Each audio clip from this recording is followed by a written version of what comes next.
नमस्कार मित्रांनो, स्वागत आहे सर्वांचं आपल्या या यूट्यूब चॅनलवर. मित्रांनो, आजच्या या सेशनमध्ये आपण RRB ग्रुप डी म्हणजेच रेल्वे भरती 2025 यांचे पेपर सुरू आहेत. मित्रांनो, 28 डिसेंबर 2025 म्हणजेच आज रोजी झालेला पेपर. या पेपरमधील आपण GK सोबतच मित्रांनो करंट अफेअर्सवरती कोणत्या प्रकारचे प्रश्न आपल्याला परीक्षेला विचारले ते या ठिकाणी पाहायला मिळणार आहेत. मित्रांनो, किती प्रश्नांचे अचूक उत्तरं आपल्याला देता आले, सोबतच पेपर पॅटर्न कसा आहे हे आपल्याला आजच्या सेशनवरून लक्षात येईल. मित्रांनो, ठीक आहे, जास्तीत जास्त प्रश्न करंट अफेअर्सवरती परीक्षेला विचारले जात आहेत. मित्रांनो, ज्यांचाही पेपर बाकी आहे आणि सोबतच RRB NTPCचा पेपरची तयारी करणाऱ्या मित्रांसाठी सुद्धा हा सेशन अतिशय महत्त्वाचा असणार आहे. त्यासाठी व्हिडिओ शेवटपर्यंत बघायचा आहे. व्हिडिओ आवडल्यास व्हिडिओला लाईक करायचा आहे आणि व्हिडिओची लिंक आपल्या मित्रांपर्यंत शेअर करायचं आहे. आणि मित्रांनो, तुम्ही जर आपल्या या चॅनलवरती नवीन असाल किंवा आपल्या चॅनलला अजूनही सबस्क्राईब केलं नसेल, आपल्या चॅनलला सबस्क्राईब करायचं आहे. दररोज तुम्हाला या ठिकाणी सखोल विश्लेषणासह शिकायला मिळणार आहेत. मित्रांनो, ठीक आहे, आता बघूया प्रश्न आपल्याला परीक्षेला कशा पद्धतीने विचारले जात आहेत. आणि मित्रांनो, यापूर्वीचे सेशन जर तुम्ही बघितले नसाल तर आपल्या चॅनलमध्ये अवेलेबल आहे, बघू शकता. आपण त्यामध्ये प्रत्येक प्रश्नांचं सखोल विश्लेषण केलेलं आहे, जे स्पर्धा परीक्षेसाठी महत्त्वाचे आहेत. असेच मुद्दे आपण त्या ठिकाणी घेतलेले आहेत. तुम्ही बघितलं नसेल तर आपल्या चॅनलमध्ये व्हिडिओज आहे. मित्रांनो, आपण अंकगणित आणि बुद्धिमत्ता या विषयावरील सुद्धा व्हिडिओज अपलोड केलेले आहेत. ओके मित्रांनो, बघा प्रश्न आपल्याला स्क्रीनवरती दिसतोय. काय दिलेला आहे बघा. दृष्टी नावाचे AI आधारित freight wagon locking monitoring system कोणत्या कंपनीने विकसित केले आहेत? तर मित्रांनो, या प्रश्नाचं अचूक उत्तर असणार आहे पर्याय बी, भारतीय रेल्वे या कंपनीने विकसित केले आहेत. आता यावरचे जे महत्त्वाचे पॉईंट आहे ते आपण स्पष्टीकरणात बघायचं आहे. बघा, आता तुम्हाला या ठिकाणी दृष्टीची जो फुल फॉर्म आहे ते लक्षात ठेवायचं आहे. Digital retinal information system for holistic train inspection. मित्रांनो, हे लक्षात ठेवायचं आहे. याचा फुल फॉर्म विचारलं तर आपल्याला या ठिकाणी दिलेला आहे. यानंतर प्रणाली मालगाड्यांच्या दरवाजांची कुलूप व्यवस्थित लागली आहे की नाही हे तपासण्यासाठी कृत्रिम बुद्धिमत्तेचा म्हणजे AIचा वापर करते. यामुळे यामुळे मानवी चूक कमी होऊन रेल्वे अपघातांची शक्यता कमी होईल. मित्रांनो, ठीक आहे, आणि सुरक्षेत वाढ होईल. रेल्वे मंत्रालयाने तंत्रज्ञानाचा वापर करून सुरक्षा वाढवण्यावर भर दिला आहेत. ठीक आहे, महत्त्वाचे पॉईंट आहे, लक्षात ठेवा. याच्यानंतर पुढचा प्रश्न बघा काय विचारला होता. तर या ठिकाणी स्क्रीनवरती दिसतोय इंद्र 2025 लष्करी सराव भारत आणि कोणत्या देशादरम्यान आयोजित करण्यात आला होता? मित्रांनो, या प्रश्नाचं अचूक उत्तर पर्याय सी मध्ये पाहायला मिळतो, रशिया. ओके, या दोन देशांमध्ये इंद्र 2025 लष्करी सराव आयोजित करण्यात आला होता. आता यावरचे जे महत्त्वाचे पॉईंट आहे ते आपण स्पष्टीकरणात क्लिअर करूया. बघा, इंद्र 2025 हा भारत आणि रशिया यांच्यातील एक द्विपक्षीय लष्कर सराव आहे. याची सुरुवात मित्रांनो लक्षात ठेवा 2003 मध्ये झाली होती. 2025चा सराव दोन्ही देशांमधील धोरणात्मक भागीदारी मजबूत करण्यासाठी आणि दहशतवादाविरुद्ध एकत्रित लढा देण्यासाठी आयोजित करण्यात आला होता. ओके, आता पुढे आणखी आपल्याला महत्त्वाचे पॉईंट या ठिकाणी दिलेले आहे, लक्षात ठेवायचं आहे. तुम्ही वहीमध्ये नोट करून पण ठेवू शकता. हा जो सराव आहे मित्रांनो, हा यामध्ये सहभागी देश होते भारत आणि रशिया. याची सुरुवात झाली होती 2003 मध्ये. याचं स्वरूप आहे मित्रांनो, लक्षात ठेवा की हा एक ट्राय सर्व्हिसेस सराव आहे, ज्यामध्ये भूदल, नौदल आणि वायुदल या तिन्ही दलांचा समावेश होतो. याचा महत्त्व आहे मित्रांनो, दोन्ही देशांमधील लष्करी ताळमेळ वाढवणे आणि आधुनिक युद्ध तंत्राची देवाणघेवाण करणे. ठीक आहे, महत्त्वाचे पॉईंट आहे, लक्षात ठेवायचं आहे. याच्यानंतर आपल्याला पुढच्या प्रश्नाकडे जायचं आहे. बघा काय विचारलं होतंय. तर आपल्याला स्क्रीनवरती दिलेलं आहे 2025चा नोबेल शांतता पुरस्कार जिंकणारी मारिया कोरिना मचाडो कोणत्या देशाची आहे? आपल्याला या ठिकाणी आपल्या या प्रश्नाचं करेक्ट उत्तर पर्याय सी मध्ये पाहायला मिळतो, व्हेनेझुएला या देशाची आहे 2025चा शांतता नोबेल पुरस्कार जिंकणारी मारिया कोरिना मचाडो. ठीक आहे, आता यावरचे जे महत्त्वाचे पॉईंट आहे ते आपण स्पष्टीकरणात बघायचं आहे. बघा स्पष्टीकरणात काय दिलेलं आहे आपल्याला या ठिकाणी ते. मित्रांनो, या ठिकाणी आपल्याला मारिया कोरिना मचाडो ह्या व्हेनेझुएलातील विरोधी पक्षनेत्या आहेत. त्यांनी देशात लोकशाही पुनर्चयित करण्यासाठी आणि मानवी हक्काच्या संरक्षणासाठी दिलेल्या लढ्यांबद्दल त्यांना 2025चा नोबेल शांतता पुरस्कार जाहीर झाला आहे. नोबेल समितीच्या अधिकृत संकेतस्थळावर याबद्दल आपल्याला अधिक माहिती मिळू शकते मित्रांनो. ठीक आहे. यानंतर महत्त्वाची पॉईंट आपल्याला या ठिकाणी बघायचं आहे. बघा, अल्फ्रेड नोबेल यावरून आपल्याला या ठिकाणी लक्षात ठेवायचं आहे की स्वीडिश रसायनशास्त्रज्ञ आणि उद्योगपती अल्फ्रेड नोबेल यांच्या इच्छेनुसार 1901 मध्ये हा पुरस्कार सुरू झाला. लक्षात ठेवा, या पुरस्काराची सुरुवात 1901 पासून सुरू झाली. मग याची निवड समिती लक्षात ठेवा की नॉर्वेची संसद नियुक्ती करते. ती नॉर्वेजियन नोबेल समिती या पुरस्कारासाठी विजेत्यांची निवड करते. आता पुरस्काराचे जर ठिकाण विचारले तर लक्षात ठेवा, हा पुरस्कार नॉर्वेची राजधानी ओस्लो येथे दिला जातो, जो इतर नोबेल पुरस्कारांपेक्षा वेगळा आहे. क्लिअर झालं. महत्त्वाची पॉईंट आहे मित्रांनो. याच्यानंतर आपल्याला भारतातील विजेते लक्षात ठेवायचं आहे. मग भारतातील कोण विजेते होते तर या ठिकाणी मदर तेरेसा 1979 मध्ये गरीब आणि गरजूंना सेवा दिल्याबद्दल त्यांना मिळाला होता शांतता नोबेल पुरस्कार. त्याच्यानंतर दलाई लामा 1989 मध्ये तिबेटी लोकांसाठी शांततापूर्ण संघर्षासाठी त्यांना शांतता नोबेल पुरस्कार मिळाला होता.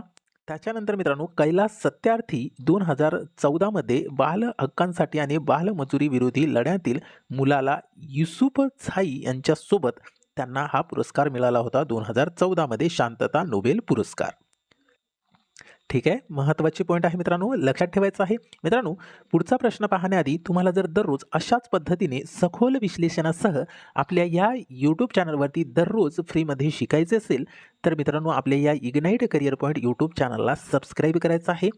सोबतच बेल आयकॉनवरती क्लिक करायचं आहे. म्हणजेच जेव्हा आपण व्हिडिओ अपलोड करेल मित्रांनो, तेव्हा काही सेकंदामध्ये तुम्हाला व्हिडिओची नोटिफिकेशन मिळून जाईल.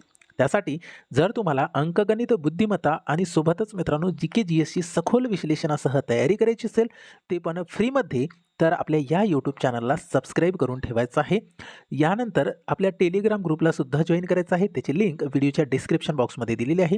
त्यामध्ये क्लासेसची PDF आणि सोबतच मित्रांनो स्पर्धा परीक्षेशी रिलेटेड अपडेट आपण त्या ठिकाणी टाकत असतो. ओके, आपल्या या यूट्यूब चॅनलसोबत जुळून राहा आणि दररोज सखोल विश्लेषणासह आपल्या या चॅनलवरती तयारी किंवा सराव करत राहा मित्रांनो. ठीक आहे.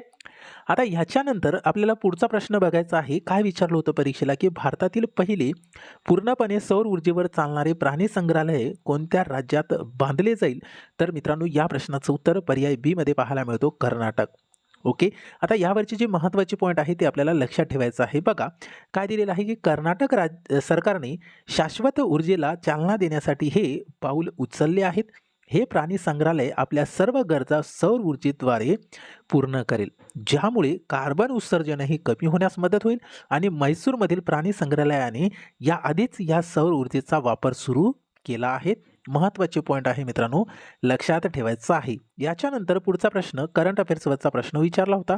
प्रश्न असा आहे की 70व्या फिल्मफेअर पुरस्कार 2025 मध्ये जर विचारलं परीक्षेला प्रश्न की फिल्मफेअर पुरस्कार 2025चा कितवा पुरस्कार दिला गेला किंवा कितवा पुरस्कार आहे तर 70वा. लक्षात ठेवा, मध्ये सर्वोत्कृष्ट चित्रपट हा पुरस्कार कोणाला मिळाला आहे? मित्रांनो, बेस्ट फिल्मफेअर पुरस्कार 2025चा कोणाला मिळाला? तर आपल्या प्रश्नाचं उत्तर पर्याय B मध्ये पाहायला मिळतो, लापता लेडीज. ठीक आहे. आता यावरची जे महत्त्वाचे पॉईंट आहे ते आपल्याला या ठिकाणी लक्षात ठेवायचं आहे. प्रश्न विचारले जाऊ शकतात. स्पष्टीकरण का देतो मित्रांनो आपण? कारण स्पष्टीकरणाच्या आधारावरती दुसरे पण प्रश्न परीक्षेला विचारले जाऊ शकतात. त्याच उद्देशाने आपण सखोल विश्लेषणासह या ठिकाणी शिकत असतो. यामध्ये बघा, स्पष्टीकरणात दिलेलं आहे की किरण राव दिग्दर्शित लापता लेडीज, म्हणजे ह्या मूवीचा जो दिग्दर्शक आहे मित्रांनो तो किरण राव आहे. लक्षात ठेवा, या चित्रपटाला 70व्या फिल्मफेअर सोहळ्यात सर्वोत्तम चित्रपटाचा मान मिळाला.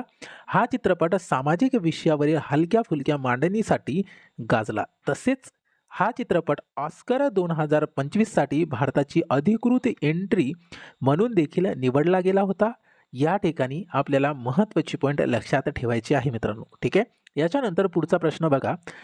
या ठिकाणी प्रश्न विचारला होता की द ब्रह्मास्त्र अनलिस्ट या पुस्तकाचे लेखक कोण आहेत? तर या प्रश्नाचं अचूक उत्तर असणार आहे पर्याय B मध्ये D शिवानंदन हे द ब्रह्मास्त्र अनलिस्ट या पुस्तकाचे लेखक आहेत.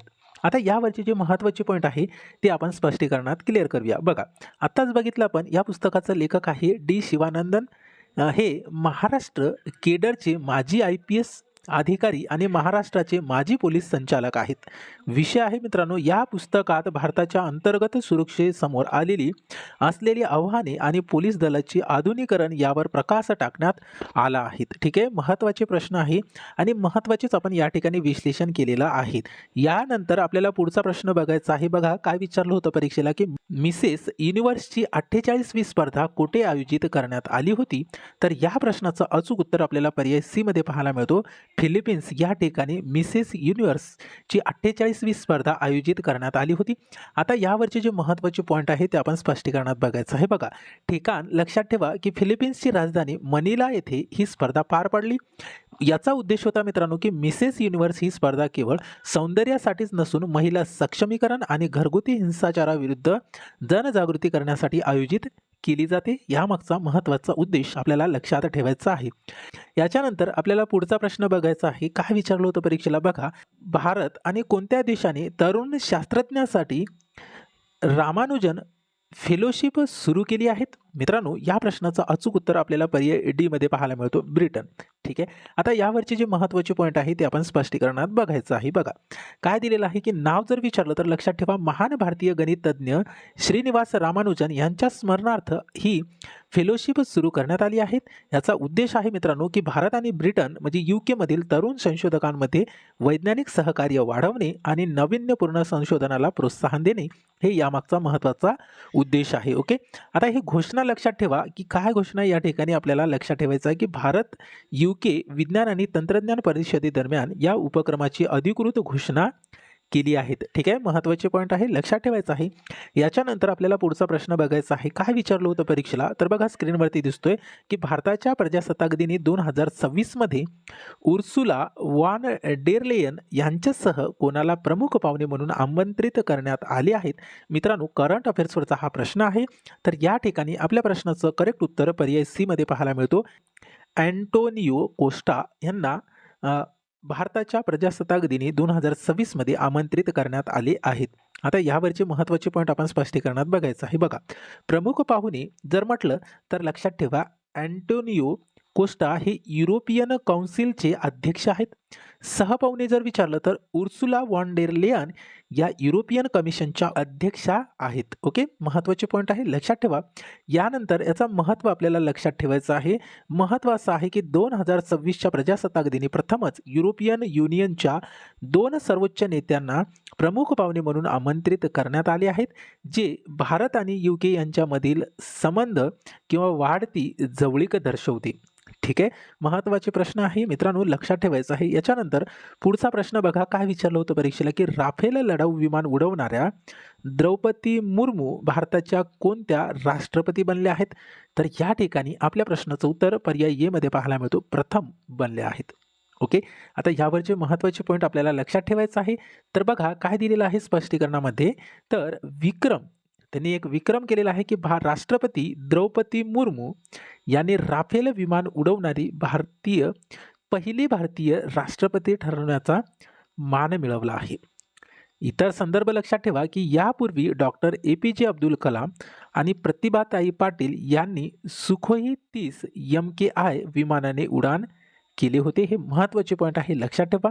याच्यानंतर स्थान जर विचारलं तर लक्षात ठेवा की हे ऐतिहासिक उड्डाण हरियाणातील अंबाला हवाई दलाच्या तळावरून पार पडली. मित्रांनो, महत्त्वाचे पॉईंट आहे, लक्षात ठेवायचं आहे. याच्यानंतर आपल्याला पुढचा प्रश्न बघायचा आहे. काय विचारलं होतं परीक्षेला? तर बघा, बुकर पुरस्कारासाठी निवडलेल्या द लोनलाइननेस ऑफ सोनिया अँड सनी हे पुस्तक कोणी लिहिले आहेत? तर मित्रांनो, या प्रश्नाचा अचूक उत्तर आपल्याला पर्याय बी मध्ये पाहायला मिळतो. किरण देसाई यांनी हा पुस्तक लिहिले आहेत, द लोनलाइननेस ऑफ सोनिया अँड सनी. ठीक आहे, आता यावरचे जे महत्त्वाचे पॉईंट आहे आपल्याला लक्षात ठेवायचं आहे. बघा, लेखिका लक्षात ठेवा की किरण देसाई ह्या प्रसिद्ध भारतीय लेखिका आहेत. त्यांनी यापूर्वी 2006 मध्ये द इनहेरिटन्स ऑफ लॉन्स यासाठी बुकर पुरस्कार जिंकला आहे. बघा, अतिशय महत्त्वाचे पॉईंट आहे. 2006 मध्ये किरण देसाई यांनी द इनहेरिटन्स ऑफ लॉन्स यासाठी बुकर पुरस्कार जिंकला आहेत. आता पुढे बघा, महत्त्वाचे या ठिकाणी पॉईंट दिलेले आहे. विषय जर म्हटलं तर लक्षात ठेवा की हे पुस्तक स्थलांतर, नातेसंबंध आणि एकाकीपण या विषयांवर भाष्य करते. याचं महत्त्व आहे मित्रांनो. बुकर पुरस्कारांची नामांकने आंतरराष्ट्रीय स्तरावर साहित्यातील महत्त्वाच्या चालू घडामोडी म्हणून मानल्या जातात. लक्षात ठेवा. यानंतर पुढचा प्रश्न बघायचा आपल्याला. चालू घडामोडीवरती जास्तीत जास्त प्रश्न परीक्षेला विचारले जात आहेत. त्यासाठी करंट अफेअर्स हे अतिशय महत्त्वाचं आहे मित्रांनो. 2025 मधील करंट अफेअर्स आपल्याला करून जायचं आहे. तुम्हाला RRB NTPCची एक्झाम जर द्यायची असेल आणि सोबतच ज्यांचाही RRB ग्रुप डीचे पेपर बाकी आहेत त्यांनी सुद्धा यांच्यावरती सराव करून जायचा आहे. याच्यानंतर पुढचा प्रश्न बघा. दरवर्षी जागतिक सुनामी जागरूकता दिन कधी साजरा केला जातो? तर या प्रश्नाचं उत्तर पर्याय बी मध्ये पाहायला मिळतो, 5 नोव्हेंबर. ठीक आहे. आता यावरचे महत्त्वाचे पॉईंट आपण स्पष्टीकरणात बघायचं आहे. बघा काय दिलेलं आहे. याचा जर उद्देश विचारलं तर लक्षात ठेवा की त्सुनामीबद्दल जागरूकता निर्माण करणे आणि आपत्ती व्यवस्थापनातील जोखीम कमी करणे हे याचा मुख्य उद्देश आहे.